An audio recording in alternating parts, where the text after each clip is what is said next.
Praise the Lord. Adúpẹ́ lọ́wọ́ Ọlọ́run wa, olùgbàlà wa, ọba wa àti olùfẹ́ ọkàn wa. Ògo ọlá ni fún orúkọ rẹ̀. Bó tún dá wa sí láti rí Sunday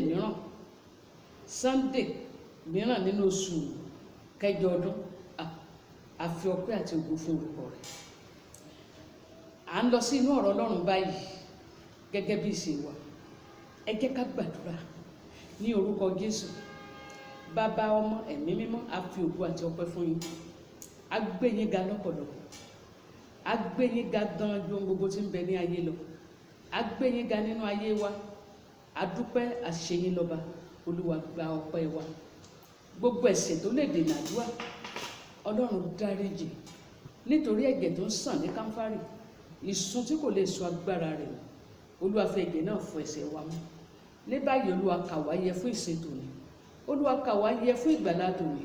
Olúwa kà wá yẹ fún ìtúsílẹ̀ tòní. Olúwa kà wá yẹ fún ìbùkún tòní. Olúwa kà wá yẹ fún ìṣelógo tòní. Ògo ni fún orúkọ mọ́ rẹ̀. Máa wí Olúwa nítorí àwọn ọmọ rẹ̀ ń gbọ́ ní orúkọ Jésù Kristi Olúwa wa. Àmín. Praise the Lord. Ní ọ̀sẹ̀ tó kọjá la bá wa sọ̀rọ̀ lórí báwo ni ìdókòwò Ọlọ́run nínú ayé rẹ̀. Ní ọ̀sẹ̀ yìí ohun tí a fẹ́ sọ̀rọ̀ lé lórí ni àkókò ìsanpadà, èyí tí olóyìnbó ń pè ní payback period. Àkókò ìsanpadà. Mo mú ibi kíkà mi láti inú ìwé Sámúẹ́lì kínní orí 21 láti ẹsẹ̀ 11 sí 13. Sámúẹ́lì kínní orí 21 láti ẹsẹ̀ 11 sí 13. First Samuel 31:11-13. Èyí tí ó kà báyìí pé nígbà tí àwọn ará Jabes Gilead sì gbọ́ èyí tí àwọn Fílístì ṣe sí Sọ́ọ̀lù, gbogbo àwọn ọkùnrin alágbára sì dìde, wọ́n sì fi gbogbo òru náà rìn. Wọ́n sì gbé òkú Sọ́ọ̀lù àti òkú àwọn ọmọ rẹ̀ kúrò lára odi Bẹ́sánì. Wọ́n sì wá sí Jábésì, wọ́n sì sun wọ́n níbẹ̀. Wọ́n sì kó egungun wọn, wọ́n sì sin wọ́n lé abẹ́ igi kan ní Jábésì. Wọ́n sì gbààwẹ̀ ní ọjọ́ 7. Olúwa kó bùkún ọ̀rọ̀ rẹ̀. Praise the Lord.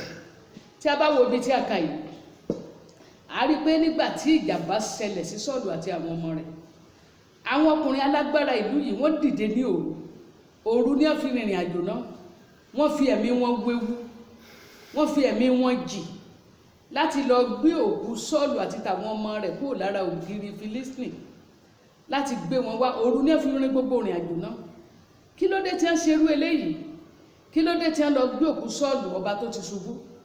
Ìdí tí wọ́n fi ṣe ni pé ní First Samuel orí 11 ẹsẹ̀ 1 sí 11, èyí tí a ò lè kà, tí a ò lè kà báyìí ṣùgbọ́n tó lè kà fúnra rẹ̀. Ẹsẹ̀ 1 sí 11. Sọ́ọ̀lù ti ràn wọ́n lọ́wọ́ rí nígbà tí Nahasi ọba Amórì tó fẹ́ yọ ojú ọ̀tún àwọn ọkùnrin Jabes Gilead. Ó ní ojú ọ̀tún wọn lòún fẹ́ yọ, ohun tó ń fẹ́ lọ́dọ̀ wọn nìyẹn.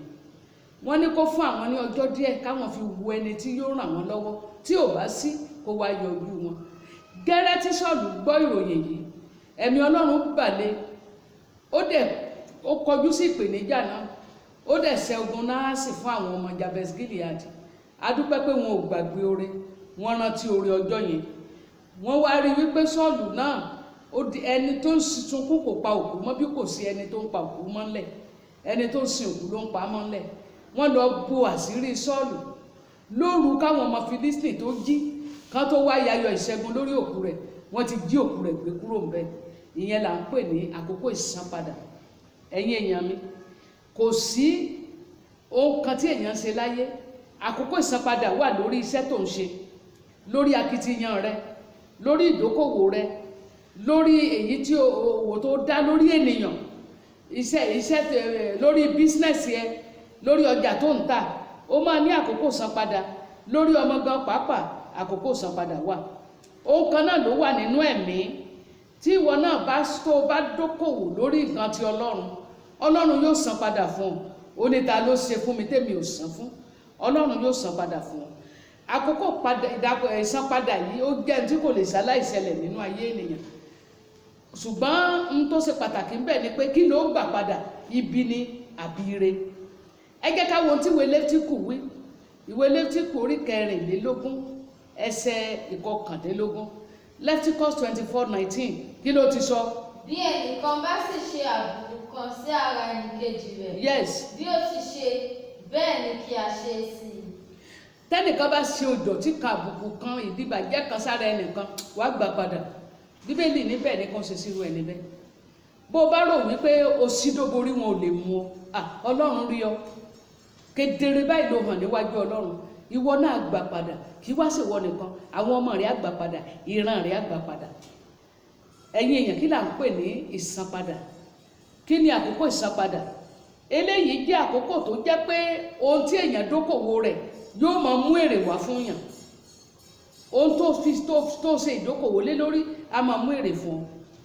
Tí a bá sọ ní ọ̀nà mìíràn, ó jẹ́ àkókò tí èèyàn ó gba èrè iṣẹ́ tó ti ṣe, èrè akitiyan rẹ, èrè iṣẹ́ ìsìn rẹ sínú iṣẹ́ Olúwa tàbí sínú ayé ènìyàn. Ohun tí à ń pè ní àkókò ìsanpadà nìyí. Ohun tó wàá gbà padà ó dúró lórí ìdókòwò tó bá ní lórí iṣẹ́ rẹ, lórí iṣẹ́ Olúwa tàbí nínú ayé ẹlòmíràn. Ṣùgbọ́n tí kò yé èmi àtẹ̀yin ni pé wá ká o bí a kò bá dúró, a ó ká o bí a kò bá rẹ̀wẹ̀sì. Ohun gbogbo tí a bá ṣe òní ó lérè, wàá gbèrè ní ọjọ́ kan. Èrè tó gbà lèmi ò mọ̀, ṣùgbọ́n èmi mọ̀ wípé àtẹ̀mí àtẹ̀yin a ó gba èrè ní ọjọ́ kan. Ẹ já wo ohun tí ọba kì í sọ. Ọba Adoni-Béṣekì nínú ìwé àwọn onídàájọ́ orí 1, ẹ bá mi kẹ́sẹ̀ 6 àti 7 rẹ̀. Ẹsẹ̀ 6 àti 7 rẹ̀ kí ló ti wí? Ṣùgbọ́n Adoni-Béṣekì sá, wọ́n sì lépa rẹ̀, wọ́n sì mú un, wọ́n sì ké àtàǹpàkò ọwọ́ rẹ̀ àti ti ẹsẹ̀ rẹ̀. Adoni-Béṣekì sì wí pé 70 ọba ni èmi ké ní àtàǹpàkò ọwọ́ wọn àti ti ẹsẹ̀ wọn, tí wọ́n ṣa oúnjẹ wọn lábẹ́ tábìlì mi, gẹ́gẹ́ bí èmi ti ṣe, bẹ́ẹ̀ ni Ọlọ́run sì san fún mi. Wọ́n sì mú wá sí Jerúsálẹ́mù, ó sì kú síbẹ̀. Ṣẹ́gbọ́n tí ọba yìí sọ, kò tí ẹ̀ ṣẹ̀ṣẹ̀ jẹ́ kẹ́ni kankan máa ṣèdájọ́ fóun. Fúnra lára rẹ̀ ló fẹ́nu ara rẹ̀ ṣe pé 70 ọba ló ti gé àtàǹpàkò ọwọ́ wọn àti tẹsẹ̀ wọn. Ńgbà tán ọmọ Ísírẹ́lì mú tí wọ́n mọ̀, wọ́n gbọ́n pàtẹ́, wọ́n kàn gé àtàǹpàkò ẹsẹ̀ rẹ̀ àti tọwọ́ ẹ̀. Àkókò ẹ̀san rèé o, ohun tó ń ṣe ló ń gbà.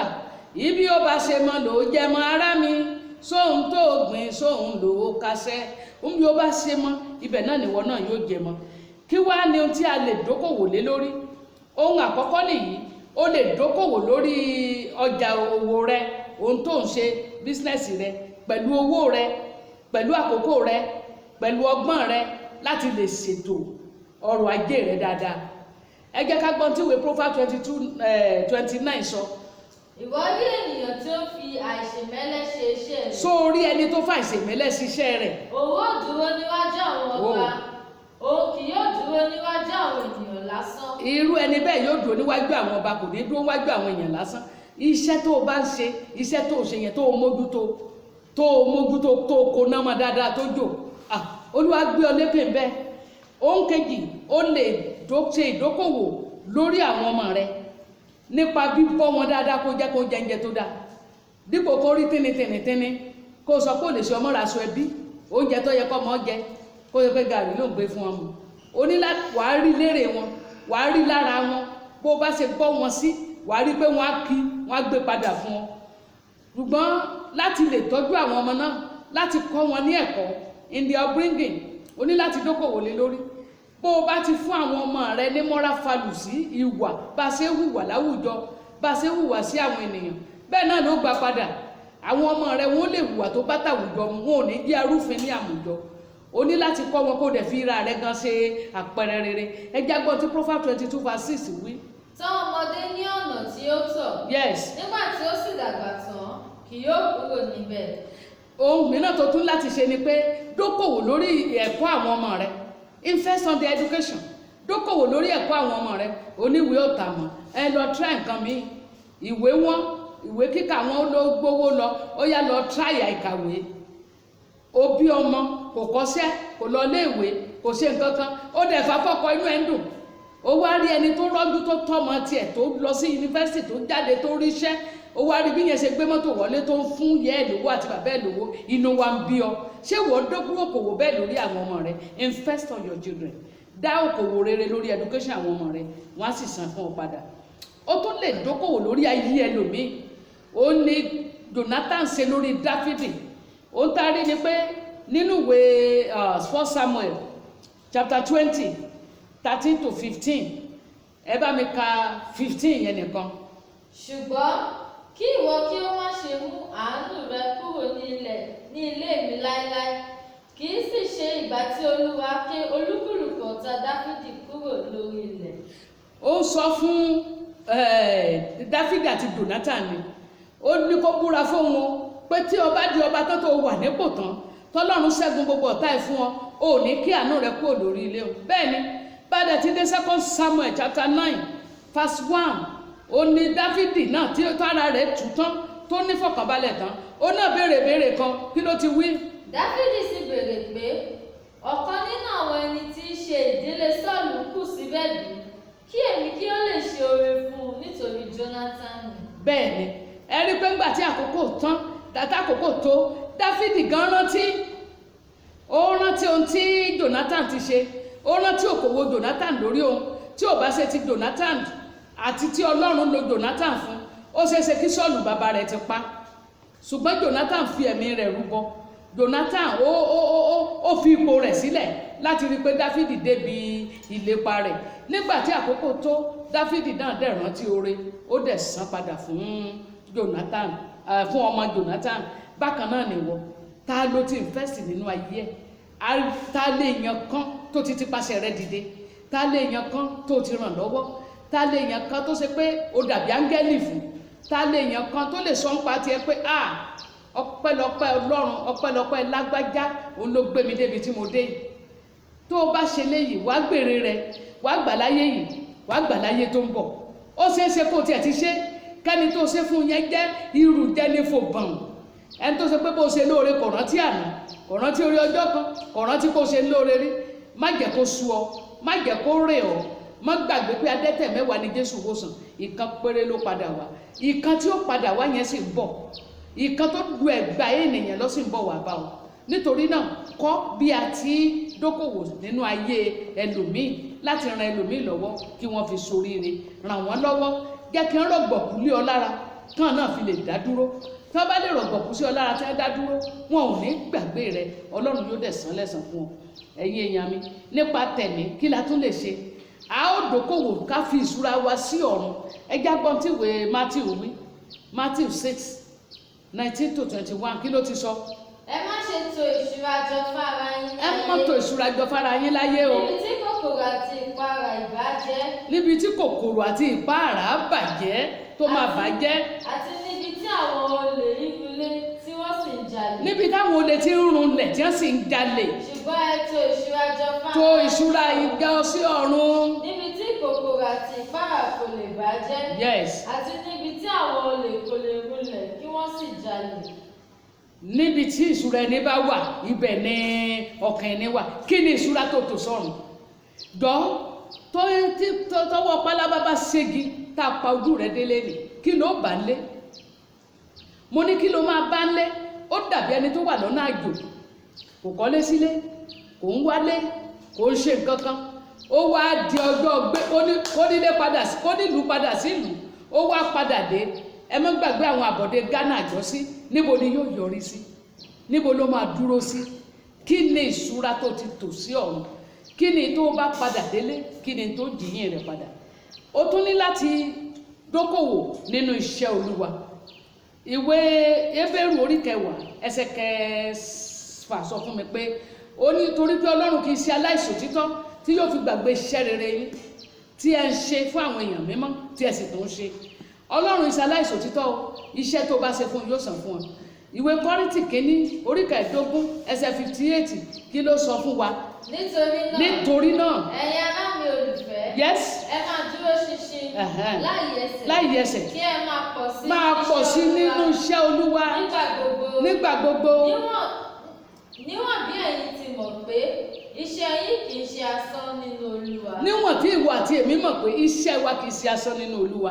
Ìwọ ọmọlẹ́yìn Kìrìsìtẹ́nì, ìwọ tó ti gbàgbọ́ látọjọ́ tó pẹ́, ìwọ tó ṣe pé bí mo ti ń sọ̀rọ̀ yìí ó fi ayé rẹ fún Jésù, iṣẹ́ rẹ kì í ṣe lásán ní Olúwa, o gbọ́dọ̀ dókòwò pẹ̀lú Ọlọ́run, o gbọ́dọ̀ rántí pé o gbọ́dọ̀ máa tẹ̀síwájú torí ó gba èrè rẹ̀ gbọ́, o gbọ́dọ̀ tún dókòwò nínú ìṣòdodo, nínú òtítọ́.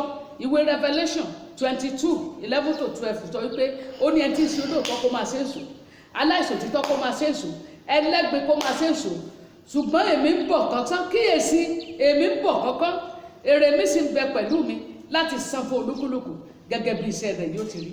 Ìbéèrè fún mi àti fún ìwọ ni pé nígbà tó bá dé tí ó san èrè, kí ni ìwọ gbà padà nínú ti ayé yìí lórí àwọn ọmọ rẹ? Jọ̀ọ́ kí lèrè tó gbà padà? Kí ni èrè àkókò ìsanpadà tó ń retí? Rántí pé o gbìn kó túlẹ̀ oko, o gbìn iṣu, o gbìn gbàdo, o gbìn kòkó, o gbìn ọ̀pẹ. Nígbà tí àwọn tó bá ń kórè, ìwọ náà wàá mú àdá àti agbọ̀n, o gbọ̀nà oko lọ fẹ́ lọ kórè. Èrè kí ló fẹ́ kó? Àkókò ìsanpadà ń bọ̀. Képe Ọlọ́run kó ràn ẹ́ lọ́wọ́ lónìí. Gbàgbọ́ nínú Jésù Kristi kó lè ràn ẹ́ lọ́wọ́, kó Olúwa kó bùkún ọ̀rọ̀ rẹ̀. Mo gbàdúrà fún yín lórúkọ Jésù. Gbogbo ọkàn tó ti ń fúrúgbìn sí ipa ti Ọlọ́run, gbogbo ọkàn tó ti fúrúgbìn sínú ayé àwọn ènìyàn, lórúkọ Jésù ó yá, Olúwa yóò san èrè rẹ̀ fún ọ. Bí àwọn tó tiẹ̀ fúrúgbìn yẹn ò mọ̀, bẹ́ẹ̀ ni ó ṣẹlẹ̀ nígbà Jésù, ṣùgbọ́n nítorí ìyẹn má káàárẹ̀, má sinmi, tẹ̀síwájú, ọjọ́ èrè rẹ̀ ń bọ̀. Ìwọ tó ti ń tò ìṣúra rẹ̀ jọ sọ́run, má jẹ́ kó rí ọ, má jẹ́ ká gara dá ọ ní rere ṣe, ó gba ẹ̀san rẹ̀ nígbà tó bá yá. Mo gbàdúrà orí ọ̀fẹ́ tí ń ṣe léyìí, Olúwa kó gbé wọ̀ wá. Ìwọ tó ti ẹ̀ mọ̀ bí wọ́n ti ń ṣe rárá lónìí, kó Olúwa yí ọ padà, kó dè fún ọ lórí ọ̀fẹ́ àti tẹ̀síwájú. Olúwa yóò ràn wá lọ́wọ́, a ó ṣe rere, a ó gba èrè ayọ̀ ní orúkọ Jésù Kristi Olúwa wa. See you next Sunday.